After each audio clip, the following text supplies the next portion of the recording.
The greatest rivalry in the NRL. This is take two because I stuffed up the lineup in our last recording, but we do have the Roosters up on the screen. They are taking on South Sydney. It's at Allianz Stadium, Sunday, 4:05, the second elimination final of the Week 1. Up on the screen, number 1, James Tedesco, Daniel Tupu returns from injury, Paul Momorowski, Drew Hutchinson, Joseph Suali'i, Luke Keary, Sam Walker, Jared Rivera-Hargraves, Sam Verrills, Takiaho, Angus Crichton, Nat Butcher, Victor Radley back from his concussion, Connor Watson, Egan Butcher, Adam Kieran, and Matthew Lodge make up the interchange with number 18, Kevin Naguama. The Vermin, they're up on the screen. Take it away, Baxter, because I ain't saying it. You got Showman, Latrell Mitchell at fullback. You got Alex Johnson and Tarman Milne on the wing. You got Isaiah Tass and Campbell Graham make the centers. Cody Walker and the man on screen, Lachlan Ilias, to make the halves. You got TT and Mark Nichols to make the forward pack. You got Damien Cook to make the hooker role. You got KK and Jay Arrow to make the second row. You got Cameron Murray making his return back from a head knock in last week's game to make the lock. You got Cody Nikorima, Hamel Esse, Tom Burgess, Sevilla Javier, and Blake Taft to make the bench. As you put it, it is more than 100-year rivalry. It is one of the great games. It's one game I sort of put on. I marked down the calendar when these two teams are playing. Obviously, you being a Roosters fan, my dad and part of my family being all South Sydney fans as well. So it is a great game. I'll let you take it away. I'm going to let you take it away because I want to hear this salary cap sombrero, this biased bullshit from the Roosters. Take it away, Tony. Hit me. Well, I'm glad you brought up the sombrero because it's always funny that when we were coming 12th, no one wanted to mention how much our team costs. And then obviously we win 8 straight and it's back to, oh, look at this team. Look how much they cost. But when we're losing, it's what an average team. But obviously, like I said, we do welcome back Daniel Tupou, Joseph Suali'i, and we do obviously welcome back Victor Radley. Obviously, Matthew Lodge going to the interchange bench probably gives us a bit of mongrel that we do need off the bench because obviously Thomas Burgess did tear us apart when he did come onto the field for his stint. But I look at this team. I look at how we played last Friday. I always thought we were going to get up for last Friday's occasion, but I think you're a brave Roosters fan to say you're not slightly concerned going into this game. Obviously, we kept Latrell Mitchell quiet. We ran the fuck over Lachlan Ilias every single time we touched the ball. Keary absolutely nailed that to a T. He sent Crichton and Ilias every single second. They do welcome back Campbell Graham. That's a big in. They do welcome back Damien Cook. It adds a bit more speed. And one side cares about their players' health and safety, one doesn't. So they do also welcome Cameron Murray back into that squad after his first minute off. It's going to be a great game. I'm going to be there again. I'm sitting in a slightly different seat, but I am at the new stadium again. Yeah. We do have to make note. It might be a bit more majority Roosters fans because there was a bit of an error with Ticketek when it did come to South Sydney's tickets. Whoever did that. Whoever did that, just send me a message. I'll definitely be sending you a case of beer your way to say thank you for that one. But Baxter, I'm going the Roosters 1-12. I think where we lacked against his side, although we got the win, it was in the middle halves. Now, there's a lot of talks about they didn't have Campbell Graham. They didn't have Damien Cook. They lost Cameron Murray. Well, we didn't have Daniel Tupu. We didn't have Joseph Suali'i. We didn't have Victor Radley. We lost Hargraves after like 25 minutes. We then lost Sam Verrills. So a lot of players are coming back into this squad. It's going to be a cracking game. I'm going to Roosters 1-12, and I'm getting on the back of the big man, James Tedesco, to finally, once again, put the nail to the sword of this Latrell versus Tedesco rivalry. But if I've got to look where this game's going to be won, it's number 8, Hargraves, and obviously Matthew Lodge bringing the absolute mongrel that reminds me of the Bulldogs back in the day, the mongrel into this Roosters front pack, and the Roosters 1-12. Yeah. Sorry, South Sydney fans who couldn't get a ticket according to Ticketek. Sucks to be them. it will be a Rooster packed house. Look, I'd love to be biased here and sit on the South Sydney side of things because there has been reports of an old Nick Politis down in Mexico to go to a sweatshop to buy the biggest, baddest salary cap sombrero that he could find, so he could try and fit more players underneath that. I'm going to side with your guys, Tony.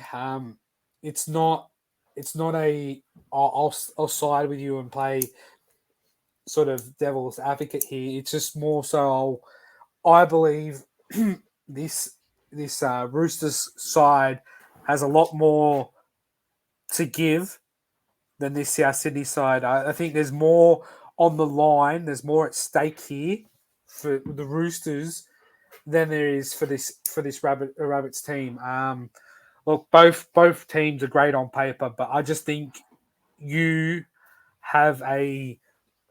just have something about you that just isn't seen on paper. But when you just talk about players like Jared, like Matt Lodge, like Connor Watson, Victor Radley, Angus Crichton, they just have this ability to just bring it out, bring the best out of them when it comes to these final games. And I think you just this side that just doesn't want to be played against because you're going to go on a mad run. And I do have you in the grand final in my prediction bracket, and I think you might go all the way there and meet us there in the final. So I'm going to side with you, but I'm going to go a 13+ Roosters win. Well, you know what? I'm glad that you didn't change that bracket because there's already a few things I have to change for you. But I think as a Roosters fan, I'm keeping us quite reserved with how far I think we can go. We do have to face some pretty big sides if we are going to make it through starting this week. If I'm Trent Robinson and I'm sitting in there, I'm looking back to last season and I'm going, Manu lost his chance to play finals football last season because of the shot by Latrell Mitchell. He's missing his chances unless we make the prelim this year. So for these players in this list, that's all the motivation they need. Win 2 games, and there's a massive chance that you get Joey Manu into this squad. Win the 3rd game like you think we're going to and move into the final, Lindsay Collins gets to come back into this squad. So the motivation is there for the Roosters. Now, for South Sydney, it's revenge from Friday. Obviously, they had the absolute record over us the last couple years, sorry. But again, I think the Roosters just have a bit too much. And I think that Matthew Lodge off the bench is an absolute masterstroke by Trent Robinson. Baxter, you've said 13+. I've said 1-12. Before we wrap up this, give me your man of the match if the Roosters are to take out this game.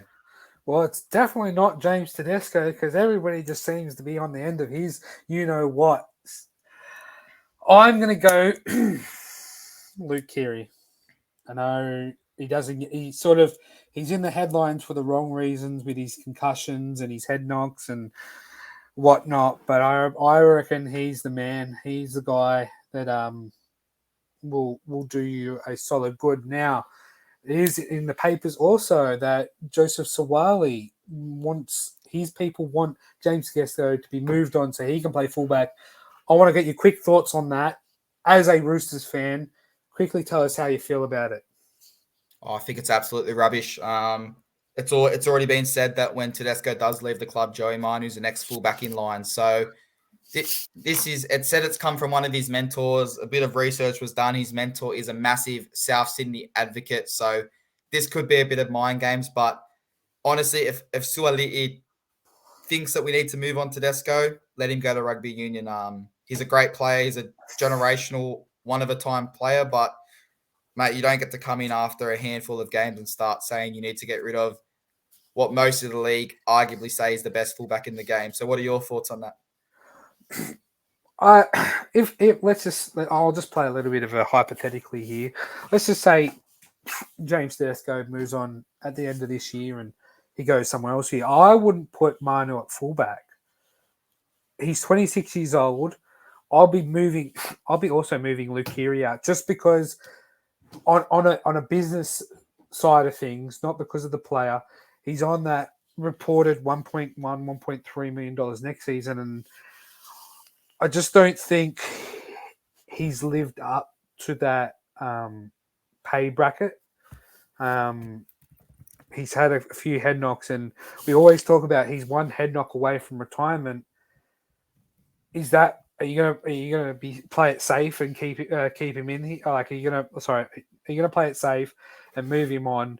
Put Manu into the 6, which we've seen him play really, really well, and you can protect little Sammy Walker there, my little future Queenslander 7, and put Sawali into the fullback role, and then work on a new left side edge in wing and centre combo. Listen. The last person, and he's up on number 1 on that South Sydney side. The last person that said, "You put me at fullback or I'm leaving," Nick Politis and the Roosters said, "Sayonara, see you later." Now, at the time, Latrell Mitchell was the best player on paper in the league.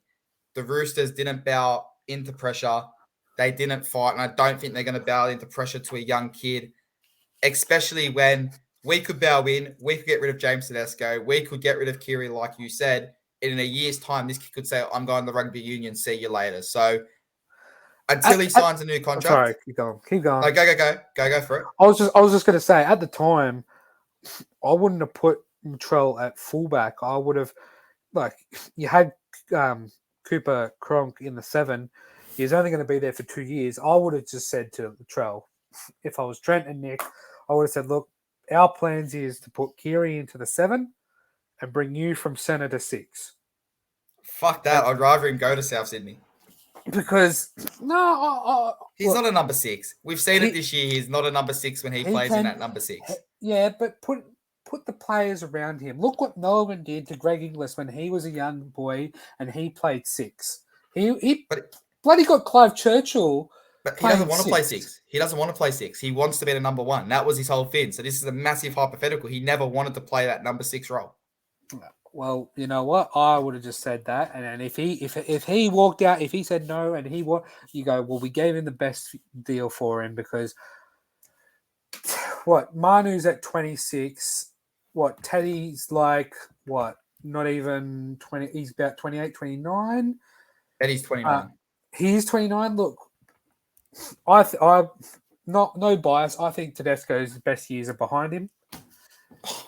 You're hitting 30 and you're trying to be better. Like, you're trying to be the New South Wales fullback. You don't need to be better. He has been hands-on stats. Besides Latrell, who's missed half the season. We've seen the stats. You've sent me the stats. He has been the best fullback that has played more than 15 games this year by a country mile. How about this? Let's just... Dally M's has been wrapped up, so no one can change the Dally M's results right now, which is in 3 weeks' time on Tuesday, the week of the grand final, I believe. Tedesco wins fullback of the year, hands down, 100%. Nope. And I am I'm going to give the bloke that is I've always overrated, hated because he was so talked up, Dylan Edwards. All right. Well, how about this? Oh, let's chat. I love a little juicy. What's your choice of drink? If you had to pick a drink, what's your choice of drink? At the moment, it's 4 Pines, the Pacific Pale Ale. I'm really getting my lovely. What do they come in? They come in a 6-pack, a 12-pack. What do they come in? They come in a 24. All right. Let's chuck a 24-pack on. Come the end of this, James Tedesco versus Dylan Edwards. Whoever is named, the other person owes them a pack of 24. If neither of them are named, we'll split it halves. We'll watch the rest of the finals and we'll go 12 each and watch the final series. But that we'll chuck 24 fair on enough one. to me. That sounds fair enough to me because I believe take Teddy out of this squad. Take Teddy out of this squad. We did. We lost 4 straight. That's what happened when Teddy was out of the squad. I believe that Teddy. I believe. Look, if you had your whole top 30-man squad to be healthy, strong, whatnot, and you took Teddy out, I think it's still a good side because you put Manu back at fullback and you just run right. You look at Penrith a few weeks ago. They lost Dylan Edwards and they were just a shell of their former self. Yeah, hold on. Hold on. You want I to talk don't. about that? That was also without Nathan Cleary and Jerome Luai. So let's I not go that believe. far. It just shows that the player who's surrounded by superstars like Dylan Edwards is could step up and take a team, and without him they lose, with him they win, and it just shows that he. Look, I've said it before and I'll say it again. I've always overrated him because he won nothing, he did nothing, and he's just proven me wrong. I'll happily make the cake and eat it too, because I believe if he's not the Dally M winner of the year, he'll be Not he'll be Dalian, up. the fullback of the year. Fullback of the year. No. No. I'm just saying if he doesn't win Dally M the year, he'll be close there to it, and I bet you he beats Teddy to the fullback role. And look, if you and I had to do a Dally M awards night, which I'm hoping we can do.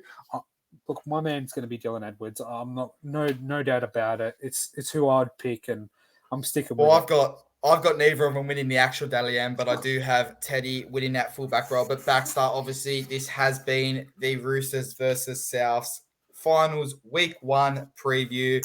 We'll be back obviously next week. We'll either both be in a good mood, we'll both be in a bad mood, or split it. One will be happy, one will be sad. But Baxter will be back soon to talk about it, mate. And thank you for joining me again. See ya.